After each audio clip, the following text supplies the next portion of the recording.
Hello there, listener. Thank you for tuning in to Radio Raz, where we tell tales from across the multiverse.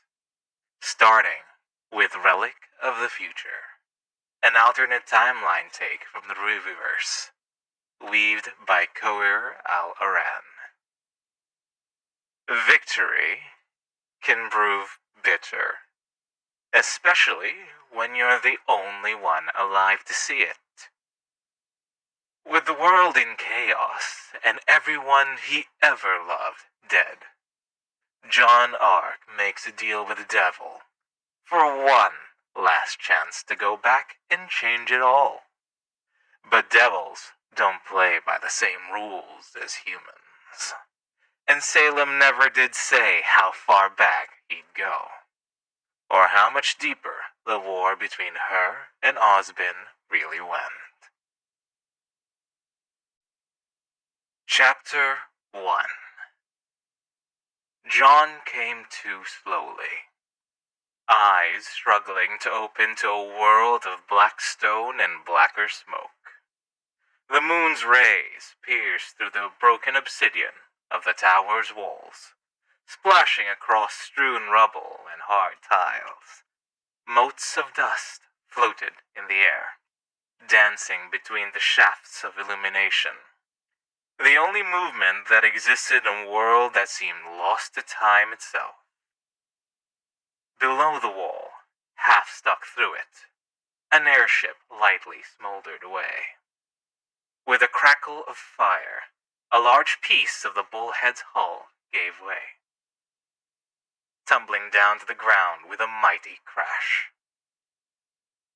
Despite the noise, no one moved or called out. Confusion tugged at his mind, and he searched for an answer. His throat felt dry, his head heavy. His one hand reached out to grasp Crusea Moore's and draw it to him. He pushed the tip down into the stone floor, using it as a lever to help him stand. Even then, his legs nearly buckled, threatening to topple him once more. His eyes, blue and filled with fatigue, scanned the world about him. Was it finally over? Had they won? If so, where were the cheers? One foot slid forward, his weight following.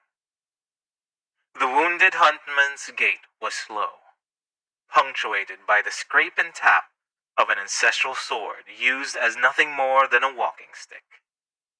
The smoke from the fire and the battle itself obscured much of his vision.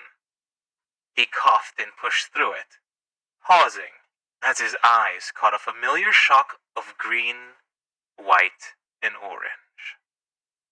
"Ren," he gasped, and for a moment he didn't recognize his own voice. It was scratchy and broken.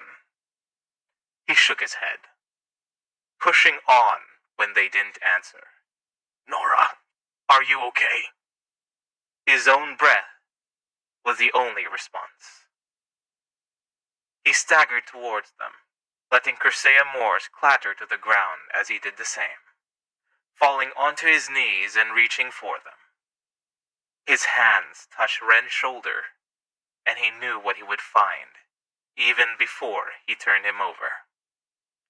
His friend's body was cold, too cold. Those pink eyes, so unusual at first sight, now looked dull and empty. There was no light in them, no spark of intelligence or dry humor. Blood stained Ren's mouth and chin, smudged away and faded. There was a blade lodged in his chest, between his ribs. It was one of Tyrion's. "No. Please, no." John's eye shot to Nora, seeing much the same. The bubbly girl didn't move, didn't breathe, and despite the open eyes, she didn't perceive the world around her. Tears filled his vision, and he pressed his forehead against Ren's. No, no, no. Please, not like this. A pulse. There had to be a pulse. His semblance could help them. He just needed them to still be alive. His hands rushed to his teammate's throat, fingers prodding and poking. When that failed, he tore Ren's shirt open, ignored the blood, and pressed his ear against the man's chest. His own heart beat in his eyes. But he struggled to hear another. His eyes scrunched shut as he tried to shut out all else. Anything, he begged. There has to be something. Don't leave me, you two. I can't lose you like I lost Pyrrha. There was nothing. He moved to Nora, desperate, issuing an apology as he pulled her top open, exposing her pink bra, and pressed his ear above her bosom. She would wake up to see him like that, he was sure. She'd scream and hit him, and they'd both laugh about it later. Except that they wouldn't, because there was no heartbeat. Nora would never wake again. A broken sob escaped him. Just another person he wasn't fast enough to save. Just another teammate he was too weak to protect. He thought he'd run dry of tears after Pyrrha. He hadn't. More flowed, and he wept over them, drawing both bodies against his. Was this what they fought and bled for? After so long together, training and fighting, growing stronger, how could it end like this? The sound of breathing ahead broke him from his grief. It didn't come from Nora or Ren, but it was unmistakable, even if it was weak. There was someone still alive. He picked up his weapon again and used it as a crutch, already feeling just a little stronger. I'll come back for you two, he promised, looking one last time to his friends. You'll get a proper burial, I promise. But for now, he had to see if someone else could be saved. He'd already lost too much, and there couldn't be yet more. It just wouldn't be fair. More bodies revealed themselves as John Art dragged himself through the ruins and wreckage. Some of them he realized, others he did not. Some wore Atlas uniforms, although old and ragged, torn beyond repair, and lacking the snowflake that had set the kingdom ablaze. Others were huntsmen from Vale and Vacuo, the other survivors who had come with them. More were unknown to him, brave and loyal all, and here at the end, to try and kill their enemy once and for all. And worse, some he knew, some he cared for. Sun stared at the ceiling blankly, with his chest carved out. Blake lay atop him, dying, in a fruitless attempt to protect the man she might have come to love. Neptune sat crumpled by a wall next to them. He'd likely given his life to try and buy them some time. Before them, with myriad of weapons lodged inside his body, Tyrion Callows lay. They'd killed their enemy, even if they'd succumb soon after. There was nothing he could do for them. I'll bury you too, he promised them, his voice choked at the last. There had to be someone he could save. Yang had not survived. She had been killed by Hazel, whom she, with Wise's aid, had killed in turn. They had been grim too, in numbers never seen before. Wise had survived and moved on, but now lay broken within a ring of white-armored soldiers. She was so clearly dead that there was no point looking for a pulse. His voice cracked. I'll come back for you. There were going to be so many graves. Was he going to have to dig them all? No. He could hear someone ahead. There was still someone with him. It wasn't Oscar that drew breath, if Oscar had even existed, towards the end. The body of the boy was pinned to the wall with several strange spikes. But the smile he wore on his face was nothing short of victorious. It was also nothing short of inhumane. No child could accept death with such calm pleasure. Then again, at the end, he'd ceased to be Oscar at all. Only Ozpin remained. Was it worth it? John rasped, anger slipping into his voice. First, Hira, then Crow and Oscar. And now it's Ren, Nora, Yang, Blake, and Wise. How many more, Ozpin? How many need to die for you to get what you want? The bastard didn't answer. He'd already won. John moved on, hunting the labored breathing, even as he stepped over Cinder's dead body and moved ever onward. The maidens were gods only knew where now. Perhaps gone. Perhaps sent to some random girls across Remnant. He didn't care. He never had. That power took Pyrrha away, and if he never saw it again, it would be too soon. Victory under Ozpin had never tasted so bitter. He'd promised them a better world. They'd give in ashes. Maybe people in the future would reap the benefits of their action, but that was decades away. There was a good chance the people would destroy one another before that, and maybe humanity would die out as a result. It was hard to say. It was even harder to imagine living it all alone. His feet carried him across the stone floor, through a beam of moonlight, and towards a tiny figure crumpled at the stairs, leading up to a raised dais. The red of the cloak seemed to melt into the blood that pooled around her, soak and laying lank across her body. Not you too, John cried, dropping his sword and rushing forward. Ruby, please, not you. She lay on her side, one arm beneath her, and the other limp at her side. Her face was tilted to the side, her silver eyes closed. But her lips formed into a tiny smile. To her, it wouldn't matter if she died, so long as she did so being the hero. She was selfless like that, or perhaps selfish. She never thought of what others might feel.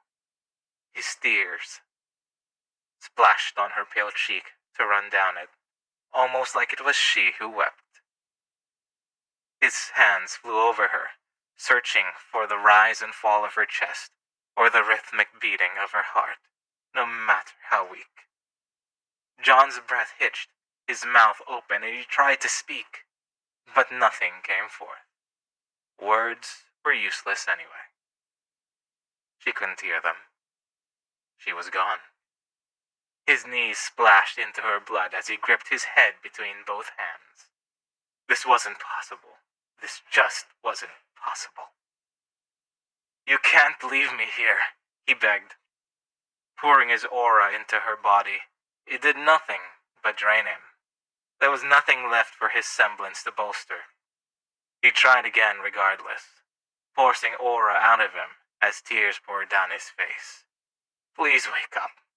Please, someone, anyone. Blue eyes snapped open. Ruby? It wasn't Ruby. She hadn't moved. John's eyes trailed up and over her, towards the dais itself, and the seat that stood at the top, against the back wall. There, slumped atop her throne, sat the monster which had caused all of this. She was breathing raggedly. The sight of her was enough to make his blood boil. She was the cause of all this. It was her fault. He snatched up his sword and stood, eyes lidded. He made his way towards her. desperate to rend her limb from limb. Salem glared at him. Don't waste your breath. She is gone. The woman, if she could be called that, fixed her crimson eyes upon him. Her skin had always been the color of paper, but now it was dotted with blood. The veins about her eyes and face were fainter, faded, and though she watched him approach, she made no effort to kill him. The scythe lodged in her chest might have had something to do with that. It had pierced between her breasts and pinned her to the seat. Though her chest rose and fell, it was with a dry rattle and a bubble of crimson fluid that spilled about the blade of crescent rose. "Is this what you wanted?" she whispered. Her voice was slow, faltering, and she had to pause between words to take rattling breaths. "This is what Ozpin gave you? Is it everything you thought it would be?" John gritted his teeth together. Grief gave way to rage, as it often did. "No. No," the dying monster laughed. "Victory rarely is, boy. This, all of this," she gestured to the tower and all the bodies. "This is merely the culmination of our eternal game. You were, all of you, just his tools. Ever his chess pieces, just like all the others throughout time. Don't be so arrogant as to think you were the first." Leah Wren, Pyrrha Nikos, Nora Valkyrie, Ruby Rose, Yang Xiaolong. The list went on, and his eyes burned at each name added to it. Penny Polendina, James Ironwood, Winter Schnee, Gira Belladonna, Oscar Pine. There were many he knew, but doubtless thousands more he did not. Families torn apart, teams scattered, or just men and women used and tossed aside after they had served their purpose. You're dead now. Their sacrifices have killed you. We won, not you. Salem frowned and made to move, but after a second or two trying to push herself up, she sagged back down with a tired sigh. Present Rose did not move, buried not only into her, but through and into the throne behind her. "I suppose that you have, after 1,000 tries and 10 times as many sent to their deaths. It was perhaps inevitable that the fool would one day succeed." She scowled at Oscar's body. An eternal huntsman chasing the immortal monster across Remnant. Odd. I always thought the tales involved the huntsman slaying the beast, not sending waves of children to do the job for him. His sword rattled as he gripped the haft tighter, his knuckles cracking. That would have been the best outcome. Instead, the huntsman had found allies, foolish allies, and had them fight and die for him. And Ruby, his first friend, was amongst those sent to their doom. She'd follow Ozpin happily, eagerly, and thrown her life away without a second's hesitation. To her, any price was worth the possibility of a world without Grimm. She died for Ozpin's plans, just like Pyrrha had. "Kill me now," Halem hissed.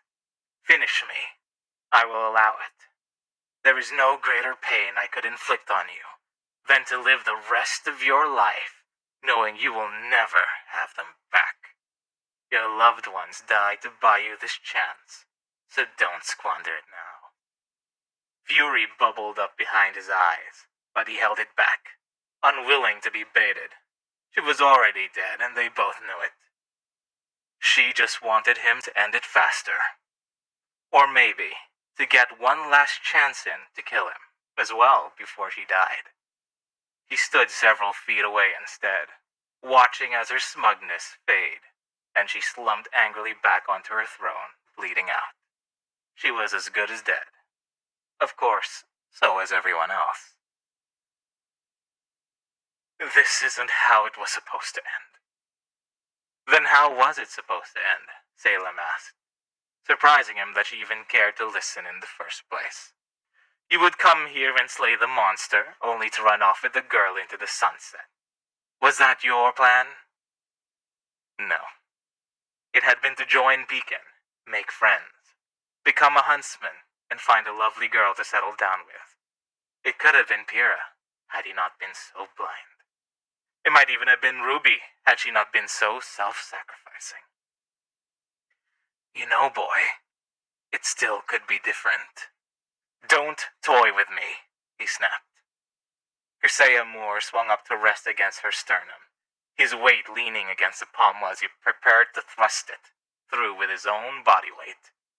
I'm not an idiot. My friends are dead. Everything I cared about is gone. The walls of Vale have fallen, and the people live in terror. Haven's huntsman population has been eradicated, and bandits run wild. Ironwood is dead, and Atlas is in the hands of Jacques and the SDC. Alvacchio has been wiped off the map, swallowed by the desert and the Grim. Beacon, Haven, Shade, and Atlas Academy. All gone, and all of that is because of you. It's your fault, he roared. My fault? Or Osbin? He is the one who chose to hide the relics where he did. He was the one tasked with protecting them.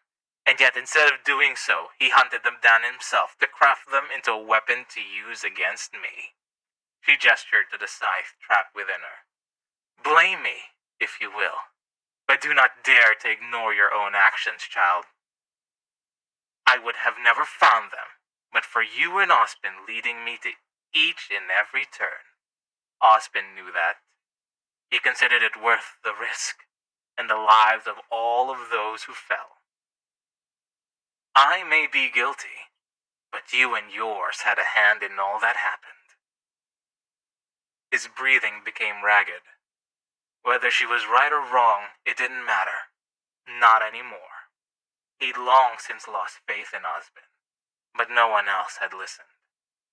Yang, perhaps, but she'd still sided with her Uncle Crow and Ruby when push came to shove.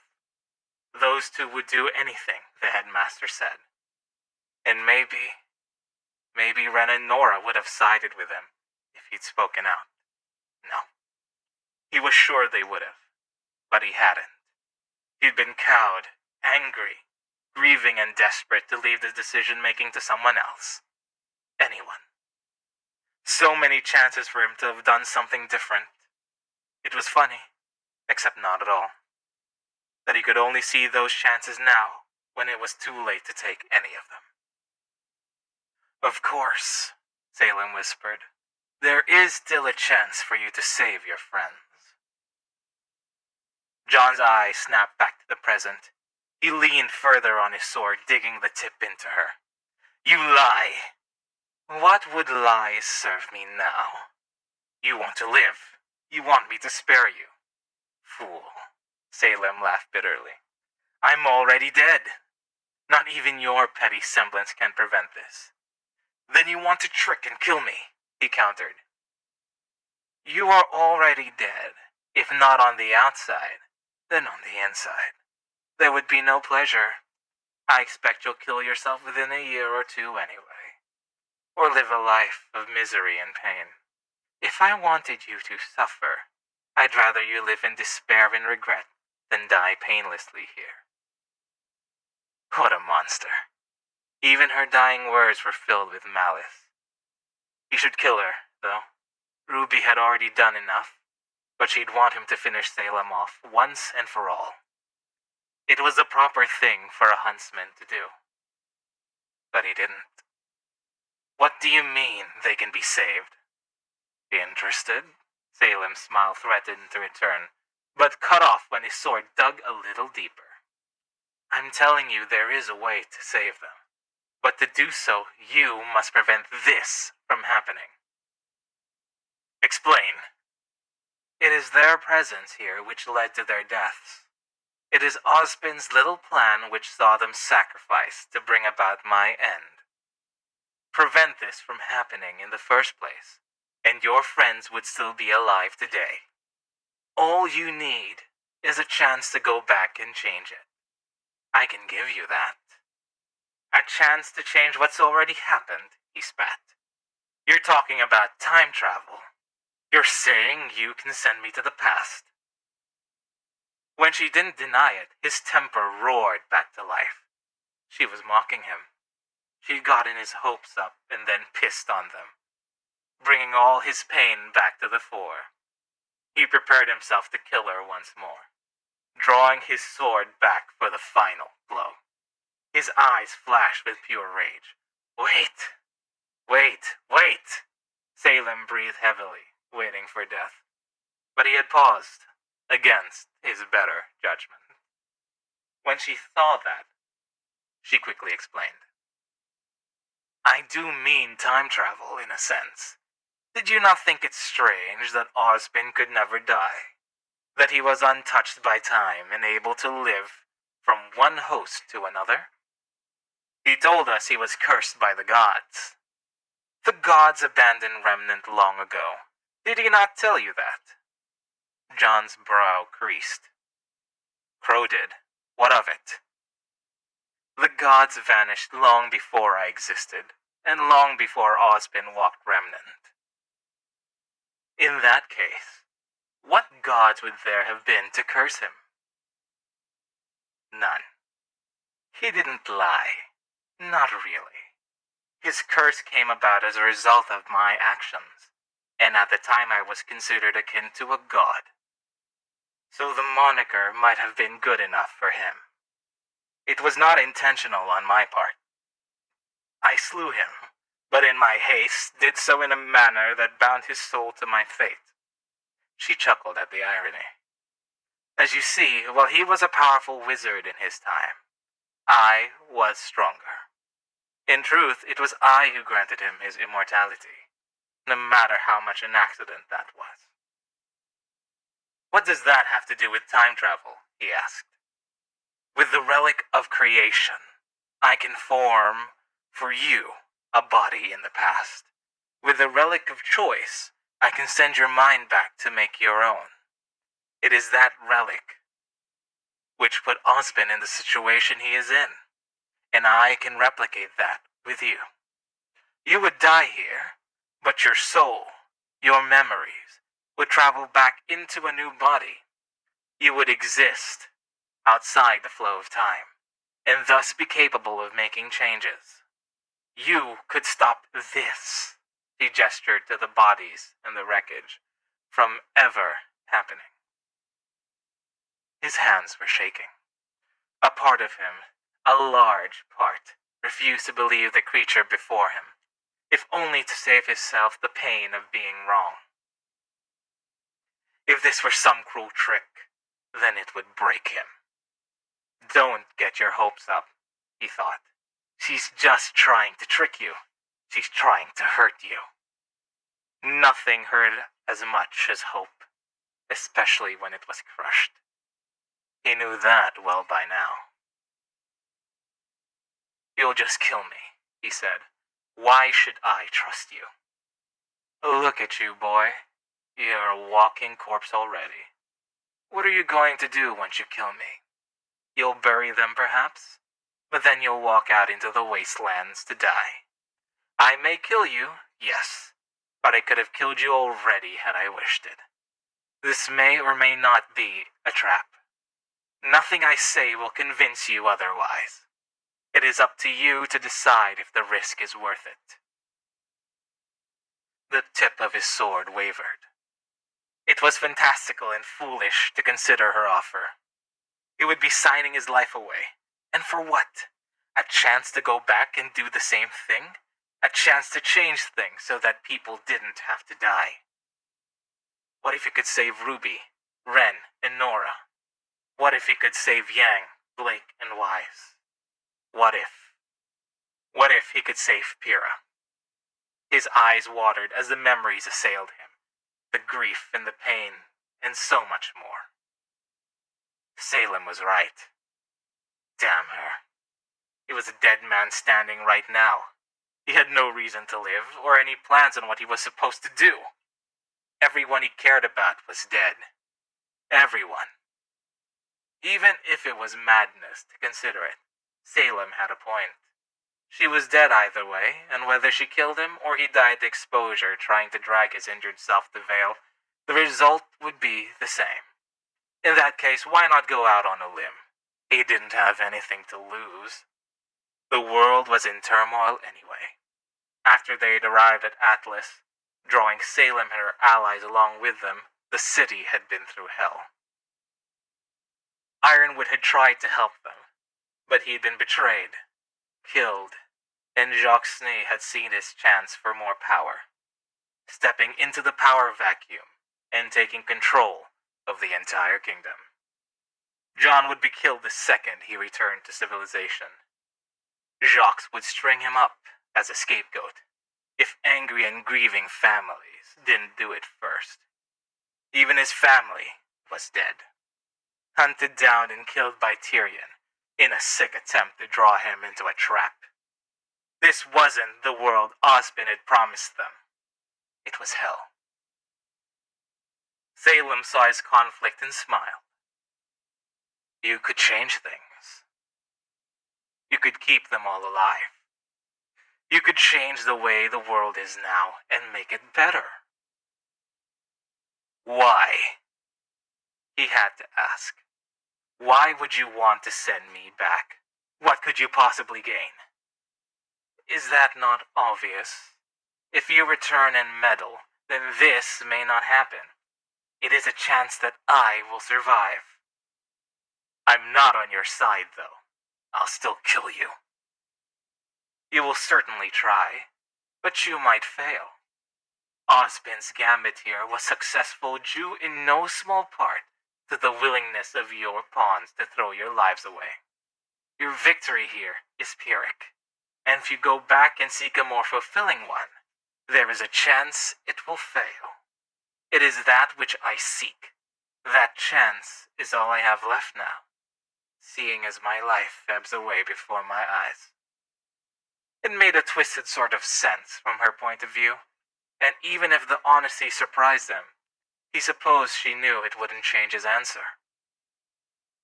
If he wanted to see his friends alive again, he needed to accept it.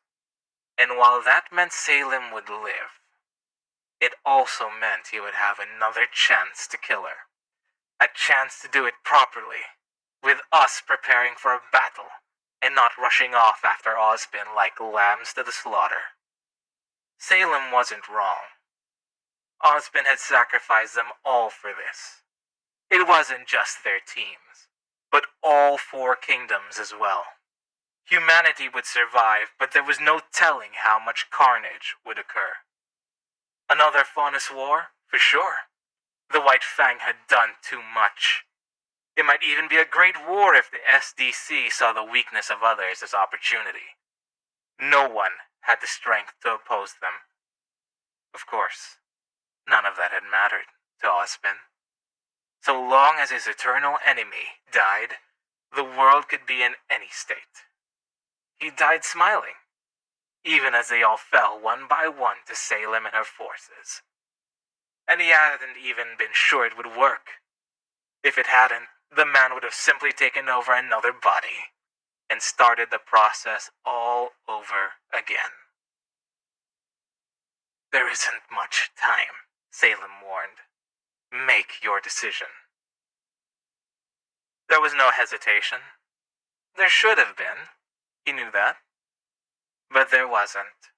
Perhaps he was too spent, too emotionally drained, or just tired of everything.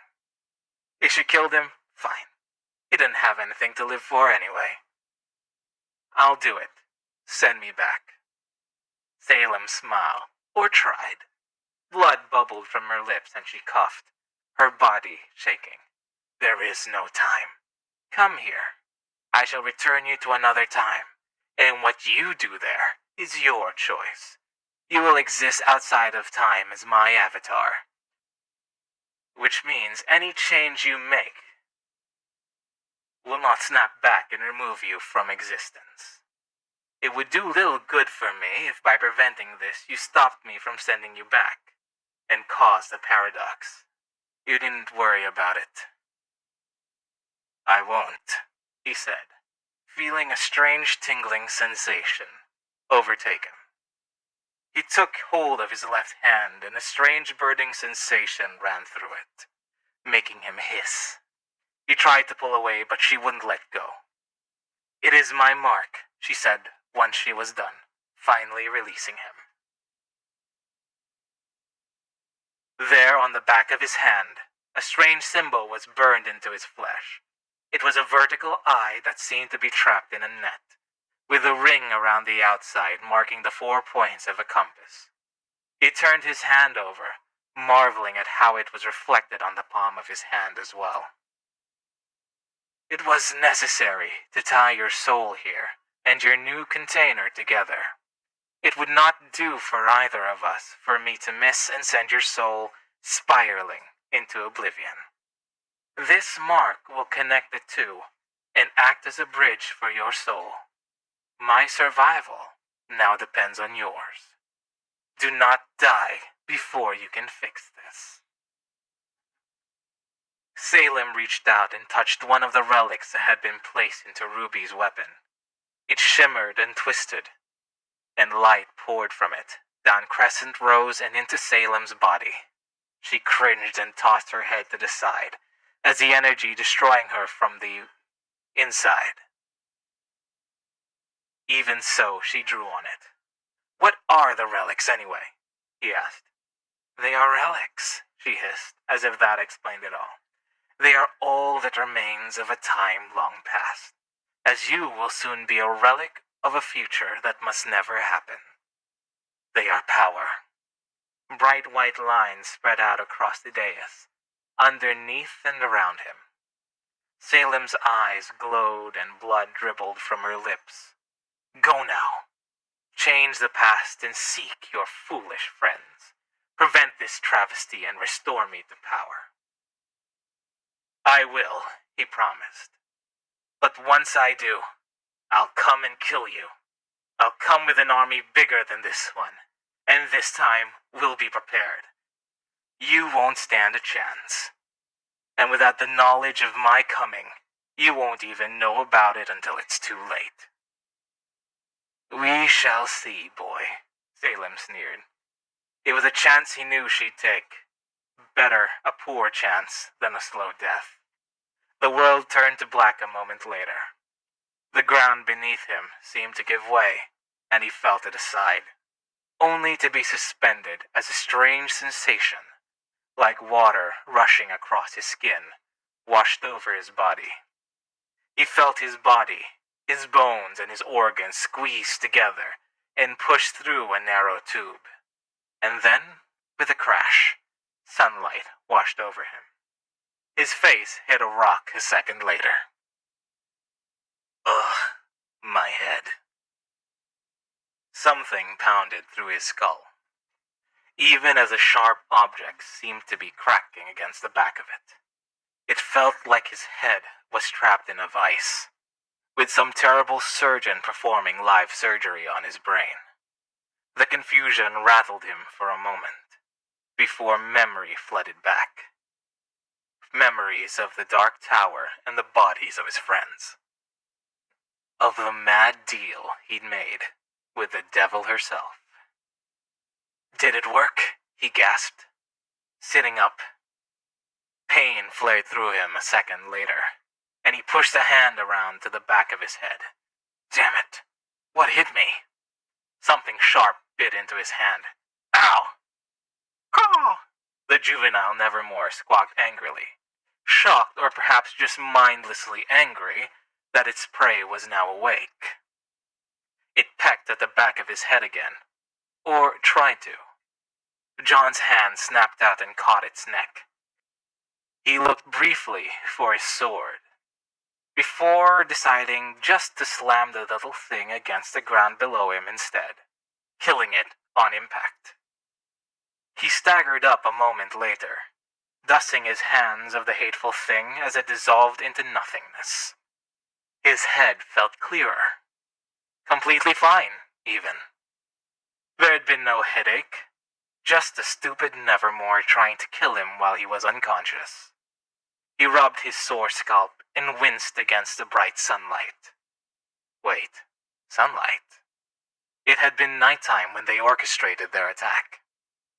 Panic, fear, and excitement tore through him, and he threw himself from the rock he was sat on, landing unsteadily on 2 feet and looking around. He was in the Grimlands, made pretty obvious by the terrain no one could mistake. Blistering rock in various shades of purple and black. Still, the sun was in the sky, and more, he'd been attacked by a Grim. If Salem was dead, then those shouldn't exist anymore. Unless it's just the last vestiges of them, he realized. There was still a chance this was a terrible dream, or that she tricked him. He scanned the horizon for what he knew would answer it once and for all. Considering the flat and blasted terrain, it wasn't hard to spot the tall, conical structure of Salem's dark tower. It was still standing. He was in the past. It worked. It actually worked. He checked himself before he continued. 2 arms, 2 legs, a face that felt like his own, and he even had his scroll on him, which was obviously out of signal. He snapped a picture of his face and checked it, just to make sure he hadn't been turned into some kind of disfigured mutant or Grim. He was himself. His skin was a little smudged and worn, his cheeks sallow and his eyes filled with fatigue, but he was undeniably in his own body, or a new construct of it if Salem's words were to be trusted. He held up his left hand, inspecting the mark she'd given him. It just looked like burned skin on both sides of his hand, although the symbol itself was in crystal clear detail. He'd have to hide that if he really had gone back. Ozpin wouldn't like the look of it. John's body froze in the task of pulling on one of his brown gloves. Ozpin was still alive. And if Ozpin was still alive, then that meant tears filled his vision. "Don't lose it now," he whispered. He had to fight back both a smile and tears, both threatening to burst forth. If the tower was standing, then there'd been no attack. No attack meant no deaths. Yet. Which meant everyone was still alive and well. He actually had a chance to fix things. For the first time, he allowed himself to actually feel the hope that had been teetering on the edge of his mind. It was a heady thing that exhausted him almost immediately. It threatened to overwhelm him entirely. Though whether that would leave him sobbing in relief or screaming out his joy was still to be seen. Or not to be, he hissed, fighting for control. "I may be back, but that doesn't fix anything yet. Ozpin will already have the plan in mind. I need to stop it. But how? Ruby and Crow are all for it, and everyone defaults to trusting Ruby. He had to, and he regretted that. Ruby was a great leader, but that was the point. She was a good leader, and she hadn't led them. Ozpin had, and he either wasn't as good or had changed over time and no longer cared for the consequences of his decisions. No risk too great for a chance to end Salem once and for all, at least to him. I can't let that happen, even if it means Salem lives a little longer. There has to be a way that actually wins a future worth having. One where Vale, Vacuo, and Atlas don't end up in ruins. That was assuming he'd been sent back far enough to actually change their minds. What if he'd only gone a week or two back? Or what if he'd been sent back further? What if Salem had gone above and beyond and sent him back to before he joined Beacon? What if he had a chance to work from the start up? Save not only Ruby and his team, but Pyrrha as well. The tears came back. This time, they couldn't all be stopped, and a few trailed down his cheek. The potential for disappointment, if he was wrong, was going to crush him, but he shook his head regardless. Whatever the case, his first step was clear. He had to find out how far back he'd gone. The best way to do that would be to head to Beacon, or Vale if Beacon was already destroyed. If he was in the Grimlands now, then that would be a bit of a trek. The continent Salem was hidden on was closest to Vacuo, which, if it was still standing, would have transport he could take to reach Patch, and then Vale. Even if it didn't, the act of discovering whether Vacuo stood or not would give him a good idea when he was. And if it stood, then so too would its CCT. It was an obvious first location, though naturally there weren't many ferries running between Vacuo and Grimtopia. The only choice was to try and make the swim himself, which was stupid. Or to reach the shore and try to fashion a raft, which was still pretty optimistic, but a damn sight better than trying to swim the whole way. There, through exhaustion and pain, John stood from the rock he'd been transported to, stooped to pick up Crusea Moors, which had been replicated alongside him, and marched through the Grimlands towards the south. There was no time to lose. If the tower, her words, and the change in daylight hadn't convinced him that he was in the past, then the amount of Grim roaming about would have. The attack on Salem's tower had been no small thing. Combining what remained of Atlas's loyalists and troops who had followed Winter and Wise into exile, and also the huntsmen and huntresses from Vale, Vacuo, and even Menagerie. Many of those had died on the approach fighting Grim. But no such wreckage dotted the landscape now. In fact, only Grim did. And he had to cut his way through several on his journey to the shoreline. Maybe it was his cynicism acting up, or maybe his mind was just trying to protect him from having his hopes shattered once again. Even so, for every hour that passed, his gait became stronger. His eyes shone just a little brighter. The plans he ran through in his head helped to distract him from it. Plans on how to approach certain people. What to say, what information he could give. Ozpin wasn't out, obviously. If he knew Salem could be killed, then he would want the same thing to happen again. Ruby and Crow might not believe him without proof, but there were some he could offer proof to. Winter was a good example, since depending on how far back he'd gone, he could warn her about her father. What he planned to do against Ironwood. Hell, if he could get Ironwood on board with him and save his life, then even better. The general could reclaim Atlas and bring all of its might to bear against Salem. So many possibilities, and all of them made possible because he was here again. But this time, with knowledge of what would and couldn't happen. Of course, those plans always came down to when or how far he'd been sent back, becoming unraveled on the specifics. Things would become easier once he reached Vacuo. The shoreline of the Grimlands was devoid of trees or plant life, as was most of the island itself.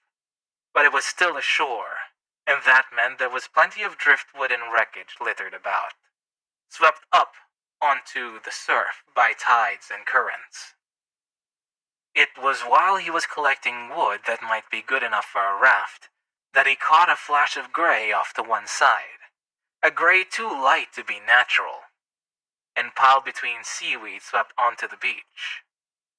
He hurried over to sweep that aside, revealing a smooth panel encrusted with barnacles, with some faded writing beneath, now lost to time and wear. It was a little fishing boat, though small and ramshackle, more like one someone might use in a lake than on the open ocean. But it had a motor on the back, and a quick glance revealed that there was actually a small amount of fuel inside. Someone must have been swept overboard, or killed by Grimm, and the thing had naturally made its way over here and crashing up onto the beach.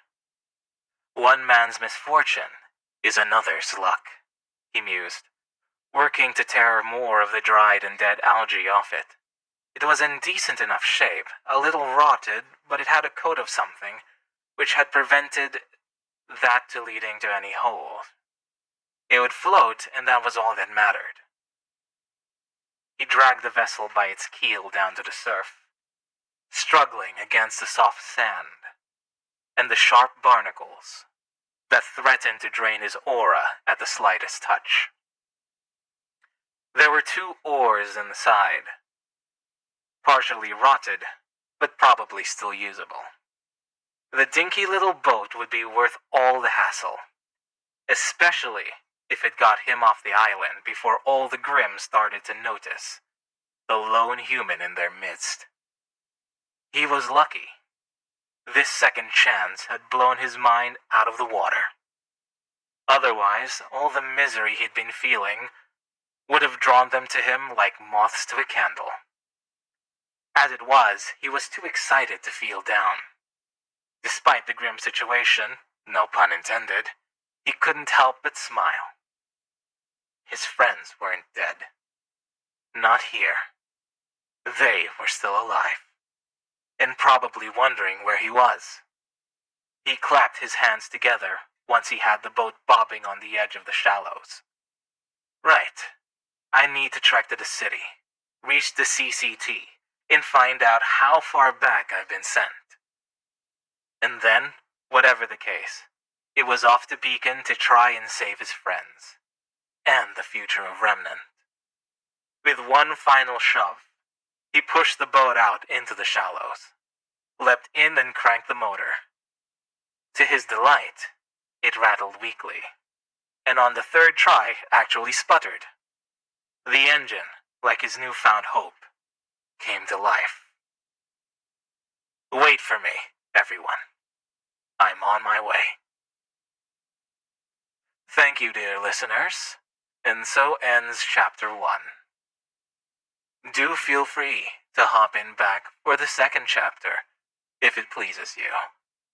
Till then, this is Radio Raz, signing out.